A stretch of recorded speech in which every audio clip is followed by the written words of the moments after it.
Hello, FrankieWuzHere here, and we are at the 7th video. Sorry if the audio just cut out there. I had to make sure the recording was working. So, while I was away and starting the next video and renaming the audio file, this guy appeared as he got cursed, and somebody kindled a bonfire, so we are in good shape. We have 6 Estus flasks now instead of just normal 5. And I already lost my bearings on where we're at. So, where we want to go is this way. Now, if you went down the, okay, if you went down and fell down the normal way, if I can get this guy. So you know, if you click Y, you two-hand your weapon and you deal more physical damage. I think it's equal to 50% increased strength. There is some multiplier. Allows you to use weapons that you don't have the strength to use yet. Anyway, as I was saying previously, before I got distracted, let's make sure this rat doesn't hit us. Let's also make sure that the other rats don't hit us as well. Okay, if I will quit failing terribly, they gave me perfect opportunities there to hit them.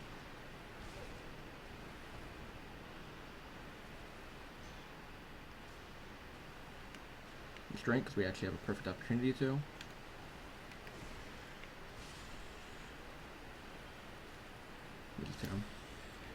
Okay, as I wasted my perfectly good Estus flask, this is where you would fall down to if you ended up falling down the area.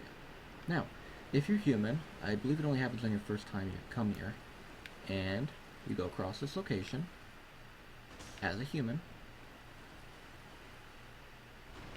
Note the importance is as a human. This buddy will invade you.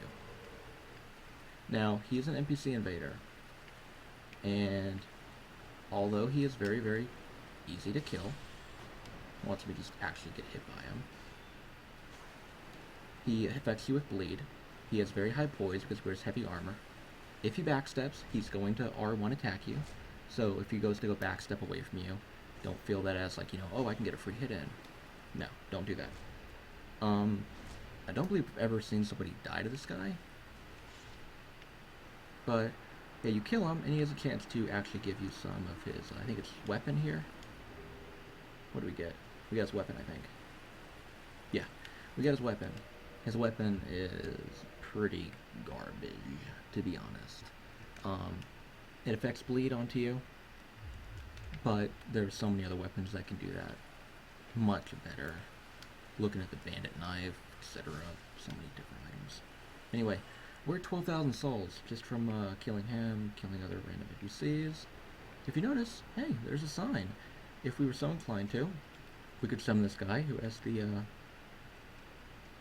like that sword, is the Claymore, and we could summon him.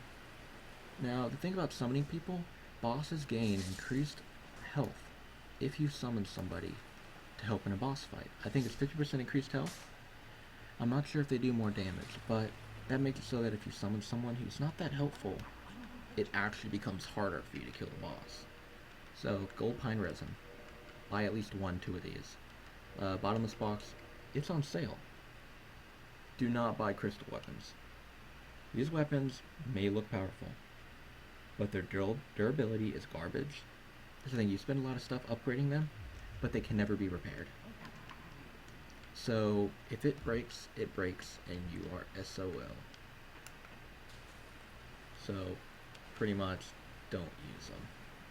So, now that we're actually done fighting against any cursed enemy, and we're going to be going forward to fighting the boss now, what we can do is we can go back to the bonfire and use our humanity that we used to make it so we didn't get cursed, and kindle our bonfire. So we'll be able to carry 10 Estus flask instead of just 5 while we rest at that bonfire, though. Now, if I can stop going the wrong way, sorry for that.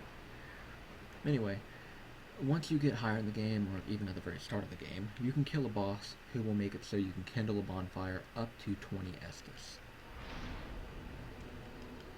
which is very, very good. So, the boss up here does have a lot of health. He hits pretty hard. it's a long fight, but honestly, if there are people here who want to help out, the penguin, oh, he disappeared. Probably replaced the sign. We'll summon some people. If you heard that ping sound, that is, I think it's the Dark Souls PvP watchdog, which will tell me if people are cheating when I go to summon them, or when they invade my world, or it will just tell me when I'm summoning somebody. Let's try to summon him again. Hopefully it will work this time, because I understand a lot of people want to help people out in these fights. I had a character where I fully buffed up a claymore with lightning +5, and lightning +10, and I was like level about 30 on my character because I kept a low level on purpose to help people out, and I would help people out all the time here, and I just loved getting summoned.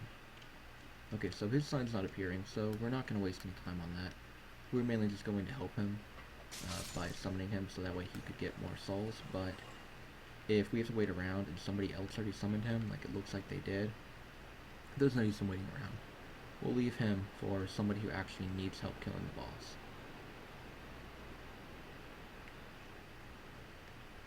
So, what we do is we're going to move forward here. The gate up there leads us to Blighttown. It's the other entrance. With the master key, you can just go there straight up ahead. But, we're not going to play it as if we have a master key. So, there's not an item that way, but there are some items like around here.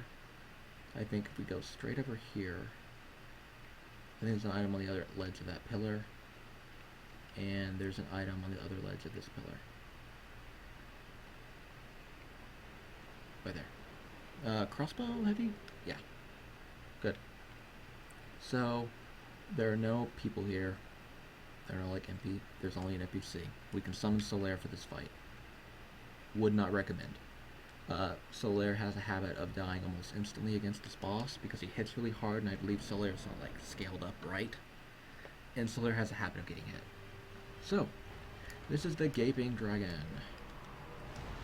He's such a ferocious boss. The one you can check your inventory while fighting and not have to worry about getting hit. So, his main moves, so I can talk about them, is he is weak to lightning. That's the one way you can easily kill him. You can cut off his tail, or I think it's the Dragon King Great Axe or something.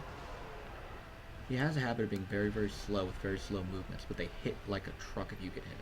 So he's charging his head down, and after he hits his head down, give him a few seconds, and he will charge forward, or he'll throw up on the ground.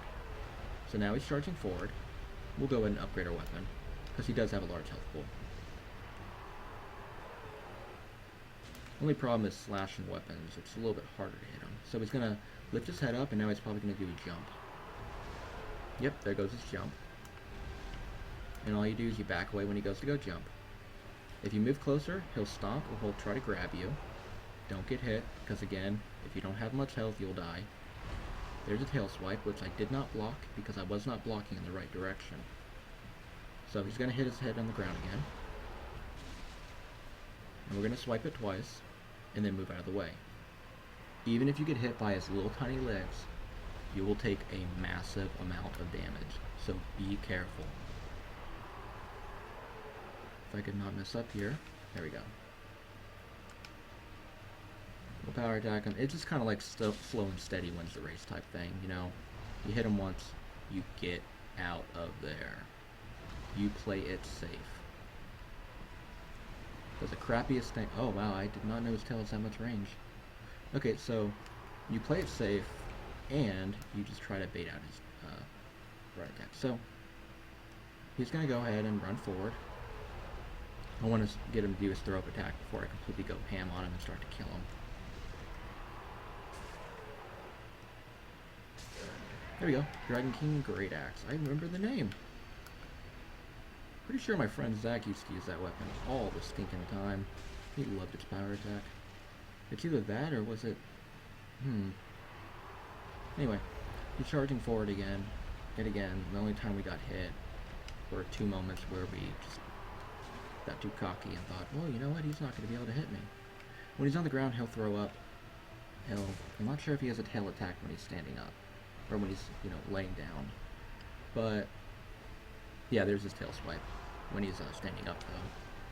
But he has no more tail, so it's, you know, kind of like a poor dog barking without teeth. It's not going to do anything. So, we're going to wait for him to land again. Again, it's mainly to stay... Okay, he's throwing up. Throw up, I believe that's actually corrosive to your gear. So you don't want to get hit by that. It has a very far range, but I've never had my gear break before from that attack. Okay, so we can get 3 strikes in, and then back away. I believe his head actually takes more damage, his little tiny head at the front. So, I'm not sure he even has an attack when he's laying down like this. Yeah, I'm pretty sure he doesn't. So, we're going to try to stay in front of him. I'm trying to get in front of him, so that way he'll hit his head down. Come on. Come on, don't you like metal? Headbang. Come on. Sorry, this boss isn't very entertaining. Okay, he's throwing up again. But just notice what moves that a boss does, and you can actually just predict where they're going to go, what they're going to do next, and that's just how you easily defeat a lot of bosses. Now, important thing to remember, if you saw how much damage I took with that tail swipe, if the sorcerer up there had him buffed, he would be doing like double damage, and that attack would have one-shot us, and even though we put a lot of points in the health. So, now we have the Blighttown key, and we get our souls, along with the Homeward Bone and humanity, and 25,000 souls. So, that's pretty dang good if you ask me. So, oh yeah, we plenty of time left in this one. So, again, hopefully people are enjoying this. Honestly, I'm just wanting to give a little bit of a guide showing people where they can go, how they can go without dying in games in Dark Souls. Because something that bothers me is when people say stuff like, this game's impossible, this game's blah blah blah, it's unfair. It's really not. Each time you die in the game, it's because of your fault. You made the mistake. You know, own up to it. So, I believe if you spend enough money for this guy, he'll actually go all the way back to town. Like, he'll, yeah, it is a shame. Don't worry, buddy. I like you. He'll sell you boss gear for if you, let's say, you kill a certain boss. Let's see, can I relate one that's a humanoid? Let's say there's a certain golem you fight later on, and you kill him. He'll sell you the golem's armor, like how to look like the golem, which is just automatically really awesome. So you can like cosplay as like the big bosses and stuff in the game. And when you kill bosses, this is something I did not talk about, you get... Oh, I haven't killed any of the actual bosses. You get their souls. They'll actually be named Soul of Blank, or Soul of Blank. You can use those souls to make boss gear, or boss weapons.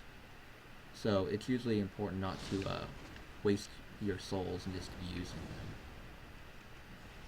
I forgot these guys take like no damage from fire. So, important thing to know, we are now in Blighttown. This place is pure evil, but I love it. So, spider shield that we talked about earlier. Put this sucker on. The strength about this shield, I don't know if it says it in the description. No, it doesn't. Does it? Has resistance to poison. What it doesn't name is, that is also for toxin. Now, how I get through this area without dying is I literally sprint through it. You can kill everything, you can feel free to, but the main way you're able to survive here easily is first lure these two guys out, or forward, when they decide to finally stop yelling like babies. Hey, hey, come on. Okay, come on, swing again. Yeah. These guys do inflict poison each time they attack. The spider shield will help you negate that almost completely. I was making sure the other guy wasn't like coming in towards us. Now, if you swing on an enemy that's big like this that you're not going to stagger, you can just hit them and then go for the backstab if they're slow, which is what I did there. making it so that I got a nice amount of damage in. Dung Pie. These are actually useful. You throw them, they will put some toxic on you, but the enemy will get some toxic on them. Note, some enemies are immune to poison and toxic. A lot of bosses are. So do not use it just as a, hey, I'm going to poison toxin this boss and he's not going to be able to do anything. Because it will not work. You'll get poisoned, you'll get toxin, you'll be killed. Enemies like the toxic blow dart guys, if they almost fill up your toxic bar, kind of like the curse bar gets filled up, you can actually throw dung pies to get the dung pie equivalent of toxin. And it only hurts you like 8 health every second. Something, there's like 10, it's something very small. So if you put that on yourself, you can no longer be toxic until it runs out. And as such, you're only getting hit like 8 damage a second versus 24. Which is massive. So again, I'm going to kind of show how you can lure these guys out one by one. I don't really like fighting these guys this way, but I'm going to for this video. Because I know a majority of players will not feel safe or comfortable running up forward and ahead like a crazy maniac with a death wish. Now you see that little bit of health we got there? That was for killing that enemy. Watch the health up. There you go. We got like a little bit of a bar, which I think it's like 15 health. Maybe? So, here we meet our first enemy. You see us blocking this? We're blocking toxic. 100% toxic. This will be doing 23 damage a second for I think it lasts for a few minutes. You will not be able to survive with that toxin on you. So what we want to do is you want to run towards this guy. Take him out before the other little buddies come over here and defend him. And he'll drop you some clumps, which is nice of him. You know, he died without trying to toxic you. How generous. And I believe I do have an opponent also coming up behind. No. He's going to jump. You don't want to get attacked by their jump. It's a pain in the butt. And it is not fun to fight against. I'm trying my best to make it so I'm loud enough when I'm speaking into the game. Of course, I'm new at this type of thing, so I'm very sorry if there are moments where you cannot hear me or I am very quiet. I apologize ahead of time. If there's any questions on what I said on a certain part that you need re-explained, just tell me in the comments. I'll tell you what I meant by it, or I'll explain it better. Just a little note, if you ever get invaded by somebody here, they're the dirt of the earth. Do anything you can to get away, survive, or kill them. Doesn't matter how filthy it is or dirty, I mean, just kill them. They are jerks for invading you here. So, there's a few things you can do here. You can run over there, you can get the, I think it's the eye alto. It's like a, kind of katana, which I like to use on my dexterity characters for a little bit. So let's see if I can't just mess up this jump. I messed up that jump. And as such, I almost died. But I am still alive. But no, I'm not. No, I'm not. Let's move down here, and let's drink. We're probably going to be grabbed here. Okay, I just have to remain calm, take a breath, and we'll be okay. He swung, other enemies decided to walk towards me menacingly. He's trying to jump on me and grab. I'm not sure if my shield will block a grab. We survived. Honestly, I should have died there. Because I fell in Blighttown. You fly in Blighttown, you're dead. There's an item over there. I don't need it. So I'm not even going to go for it. It's kind of like a risk versus reward. Me dying and losing 37.6 thousand souls is not worth potentially getting an item. I shouldn't have made that jump for the Ayato. So, we have the first bonfire in Blighttown. I normally think of it as the upper bonfire because I go the other way, but now we're going to level ourselves up. We're going to put more points into vitality, get up to 25. We're going to pump some more endurance up to 15, and we're going to pump our strength up to 21. Now this is my own little build I do. I'm going to be pumping my strength up all after this because I'm going to want to be able to use my my greatsword my Serpent Greatsword.